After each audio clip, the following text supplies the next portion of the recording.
இப்ப 10:30 மணிக்கு அவர்கள் குற்றம் சாட்டப்பட்டவர்கள் குற்றவாளிகள் அப்படின்னு தீர்ப்பு வந்தாலும் கூட தண்டனை விவரங்கள் எப்ப தெரிய வரும் அப்படின்னு எதிர்பார்க்கலாம் ஐஸ்வர்யா?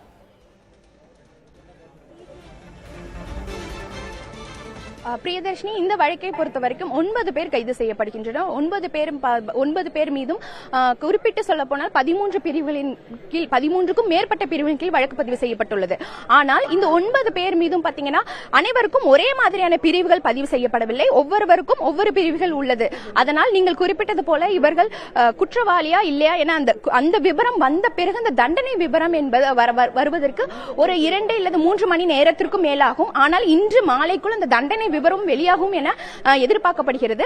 ஆனால் இந்த குற்றவாளியா என தெரிவித்த பிறகு ஒரு ஆர்குமெண்ட் நடக்கும், ஒரு வாதம் நடக்கும். அதாவது குற்றம் சாட்டப்பட்ட நபர்களிடம் நீதிபதி தரப்பில் அதற்கான உங்களுக்கு இந்த இப்படி தீர்ப்பு வழங்கியிருக்கும், இதை பற்றி நீங்க என்ன நினைக்கிறீங்க, அவளோட கருத்து கேட்கப்படும். அதன் பிறகு அதற்கு வாதமாக அரசு தரப்பு வாதமும் நடக்கும். இதன் பிறகுதான் அந்த தண்டனை விவரமானது வெளியாகும். ஆனால் இன்று மாலைக்குள்ளே இந்த தண்டனை விவரம் வெளியாகும் என எதிர்பார்க்கப்படுகிறது.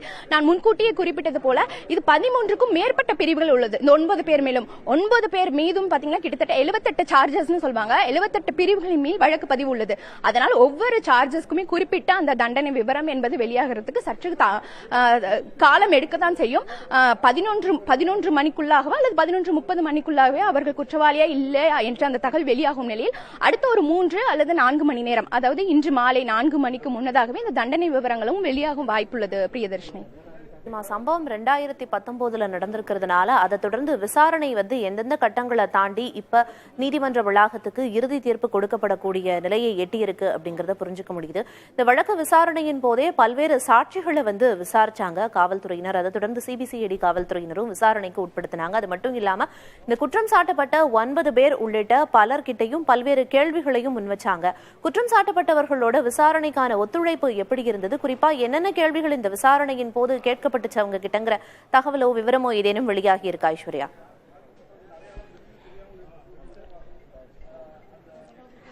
பிரியதர்ஷினி, முன்னாடியே குறிப்பிட்டது போல இந்த வழக்கு நம்ம முக்கியமா பார்க்க போறது ஒரு வழக்குல அந்த டிலேயிங் கம்ப்ளைண்ட்னு சொல்வாங்க, அது ஒரு முக்கிய பங்காற்றும். அந்த வழக்கோட போக்கியே அதை மாற்றும் சொல்வாங்க. ஆனா இந்த வழக்கை பொறுத்த வரைக்கும் டிலேயிங் கம்ப்ளைண்டாக இருந்தாலும் சிபிஐ தனது விசாரணை இல்லையா அது நிரூபிச்சிருக்காங்கன்னு தான் சொல்லும். அதற்கு உதவியாக இருந்தது தான் அந்த டிஜிட்டல் எவிடன்ஸ். அதாவது சபரிராஜனிடமிருந்து கைப்பற்றப்பட்ட அவருடைய லேப்டாப் மற்றும் திருநாவுக்கரசரிடம் கைப்பற்றப்பட்ட அவருடைய செல்போன், இந்த இரண்டும் முக்கியமான ஆதாரங்கள். இதுல 3ஆக பிரிக்கலாம். அதாவது இது எப்படி அவங்க இதை பிரேக்கப் எடுத்தாங்க அப்படிங்கறத நான் குறிப்பிடுறேன். ஒன்று பாத்தீங்கன்னா ஃபர்ஸ்ட் அந்த சைபர் ஃபாரன்சிக் எக்ஸ்பர்ட், அதாவது இந்த கைப்பற்றப்பட்ட அந்த டிஜிட்டல் ஆதாரங்களிலிருந்து கைப்பற்றப்பட்ட வீடியோக்கள். அடுத்தது இயற்பியல் பிரிவு, அதாவது அந்த கைப்பற்றப்பட்ட வீடியோக்கள் ஓகே, ஆனா அந்த வீடியோக்களோட ஜெனியூனிட்டி, அதாவது அதோட நம்பகத்தன்மையும் உண்மை தன்மையும் ப்ரூவ் பண்ண வேண்டியது சிபிஐயோட தரப்பு. அதையும் அந்த இயற்பியல் பிரிவு சென்னையில் உள்ளது. அதுலயும் அந்த கைப்பற்றப்பட்ட வீடியோக்கள் உறுதித்தன்மையை ப்ரூவ் பண்றாங்க. அடுத்தது பாத்தீங்கன்னா மானுடல் பிரிவு, அதாவது ஆந்த்ரோபாலஜி. அந்த சம்பந்தப்பட்ட வீடியோக்கள் வெளியாகுது பாத்தீங்கன்னா, பெண்களோட வீடியோக்கள் வெளியாகும் போது அதில் அந்த நபர்கள், குற்றம் சாட்டப்பட்ட நபர்களும் ஆகட்டும் பாதிக்கப்பட்ட பெண்கள் ஆகட்டும், இவர்கள் தான் அந்த ஃபீச்சர்ஸ், அந்த முக பாவனைகள் ஆகட்டும் கைகள் ஆகட்டும், அந்த ஃபீச்சர்ஸ்லாம் இதை ப்ரூவ் பண்ண மானுடல் பிரிவு. இந்த 3 பிரிவுகள் இந்த வழக்குல ரொம்ப முக்கியமாக இருக்கிறது. இதன் அடிப்படையில் தான் இந்த வழக்கு வலுப்பெறுதுன்னே சொல்லலாம். சிபிஐ தங்களுடைய ஆதாரத்தை வலுவாக வைப்பதற்கு இந்த 3 முக்கிய பங்காற்றுகிறது. அதனால இந்த விஷயம் ரொம்பவே ஸ்ட்ராங் ஆகுது. அடுத்ததாக நீங்கள் கேட்டது போல பாத்தீங்கன்னா இந்த வழக்குல 2019 முதல் 2019ஆம் ஆண்டு 4 பேர் கைது செய்யப்படுறாங்க. 2020ஆம் ஆண்டு ஒருத்தர் கைது செய்யப்படுறாங்க. 2021ஆம் ஆண்டு 3 பேர் கைது செய்யப்படுறாங்க. அடுத்தடுத்த ஆண்டுகள்ல மொத்தம் 9 பேர் தற்போது வரை கைது செய்யப்படுறாங்க. தற்போது வரை இவர்கள் பாத்தீங்கன்னா சேலம் மத்திய சிறையில் அடைக்கப்படுகின்றனர். இவர்களுக்கு அந்த ஜாமீன் என்பது, பிணை என்பது கிடைக்கவில்லை. அதுக்கு நீதிமன்றம் உறுதியாக சொன்னது என்னவென்றால், இவர்கள் வெளியே இருந்தால் சாட்சிகள் கலைக்கப்படும், பாதிக்கப்பட்ட பெண்கள் முன் புகார் அளிக்கிறது தடுக்கப்படும். அதனால் இவர்களுக்கு பிணை என்பது வழங்கப்படவில்லை. தொடர்ச்சியாக இவர்கள் கைது செய்யப்பட்டிருந்தது நீதிமன்ற சிறையில் தான் இருக்காங்க.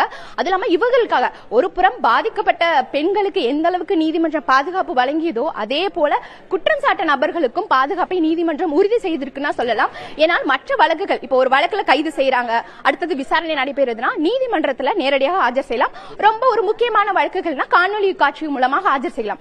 ஆனால் இந்த வழக்கை பொறுத்தவரைக்கும் நிறைய அச்சுறுத்தல்கள் இருந்ததால், அதனால் இந்த சம்பவம் நடந்து அதன் பிறகு பல்வேறு தகவல் வெளியான உடனே பாத்தீங்கன்னா பல்வேறு போராட்டங்கள் இருந்தது. குற்றம் சாட்ட நபர்களுக்கு, கைதான நபர்களுக்கு அச்சுறுத்தல்களும் இருந்தது. அதனால இவர்கள் பாத்தீங்கன்னா கிட்டத்தட்ட ஓராண்டுக்கு பிறகுதான் அந்த குற்றப்பத்திரிகை நகல் வழங்க வேண்டும். அப்போதுதான் இவர்கள் முதல் அந்த கைது செய்யப்பட்ட 5 பேரும் நீதிமன்றத்தில் ஆஜர் செய்யப்படுகின்றனர். மொத்தமாக இந்த வழக்கில் பாத்தீங்கன்னா ஒரு 3 4 முறை மட்டுமே அவர்கள் நேரடியாக நீதிமன்றத்தில் வந்து ஆஜர் செய்யப்படுகின்றனர். மற்ற எல்லா விசாரணைக்கும் அவர்கள் காணொலி காட்சி மூலமாகவே ஆஜர் செய்யப்பட்டு இந்த விசாரணை நடைபெறுகிறது. அதனால இந்த வழக்கு பாத்தீங்கன்னா எல்லா கோணத்திலுமே ரொம்ப முக்கியமான வழக்கு. பெண்கள் மீதான வன்கொடுமை வழக்குகளை எவ்வாறு கையாள வேண்டும் என்ற மற்ற வழக்குகளுக்கு இந்த வழக்கு ஒரு முன்னுதாரணமாகவே இருக்கு அப்படின்னே சொல்லலாம். பிரியதர்ஷினி, எந்த அளவுக்கு முக்கியத்துவம் வாய்ந்த வழக்கு அப்படிங்கறத புரிஞ்சுக்க முடியுது. அது மட்டும் இல்லாம என்னென்ன மாதிரியான விசாரணைகளை கடந்து இந்த வழக்கு தற்போது இந்த நிலையை எட்டியிருக்கு அப்படிங்கறதையும் புரிஞ்சுக்க முடியுது. இப்ப நீங்க முன்னாடியே குறிப்பிட்டீங்க, நீதிமன்ற வளாகத்துக்குள்ள பத்திரிகையாளர்களோ வேற யாரும் செல்றதுக்கு அனுமதி இல்லை அப்படின்னு குறிப்பிட்டீங்க. இது மிக முக்கியமான வழக்குல தீர்ப்பு வழங்கப்பட இருக்கிற நிலையில நீதிமன்ற வளாகத்துக்கு வெளியில குற்றம் சாட்டப்பட்டவர்களோட உறவினர்களோ அல்லது பொதுமக்களோட வருகை ஏதேனும் இருக்கா ஐஸ்வர்யா?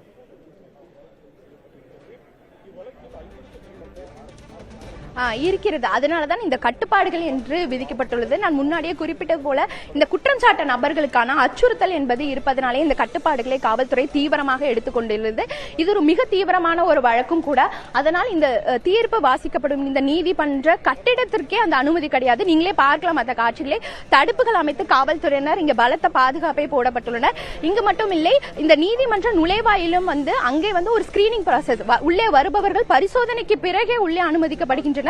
ஊடகங்களுக்கும் பொதுமக்களுக்கும் இன்றைய தினம் கட்டுப்பாடுகள் உள்ளது. நம்ம இன்னொரு விஷயத்தையும் குறிப்பிட வேண்டும். தற்போது இந்த நீதிமன்றம் வந்து சம்மர் வெக்கேஷன், அதாவது தற்போது விடுமுறை உள்ளதா, பெரிய அளவுக்கு கூட்டம் இருக்காது. இருப்பினும் முக்கியமான வழக்குகள் விசாரணை நடைபெறுவதால் அந்த சம்பந்தப்பட்டவர்கள் வருவார்கள். அவர்களும் காவல்துறையினர் விசாரணைக்கு பிறகு உள்ள அனுமதிக்கப்படுகின்றனர். இந்த சம்பந்தப்பட்ட நீதிமன்ற கட்டிடத்திற்குள் பாத்தீங்கன்னா கிட்டத்தட்ட ஒரு 4-5 நீதிமன்றங்கள் இருக்கு. அந்த நீதிமன்றத்தில் பணிபுரியும் அலுவலர்கள், அங்கு நடைபெறும் விசாரணை வழக்கறிஞர்கள் மட்டுமே தான் உள்ளே அனுமதிக்கப்படுகின்றனர். வேற யாருக்கும் உள்ளே அனுமதி இல்லை என ரொம்ப தீவிரமாக இந்த கட்டுப்பாடுகளை காவல்துறையினர் விதித்து தற்போது செயல்படுத்திட்டு வராங்க. பிரியதர்ஷினி.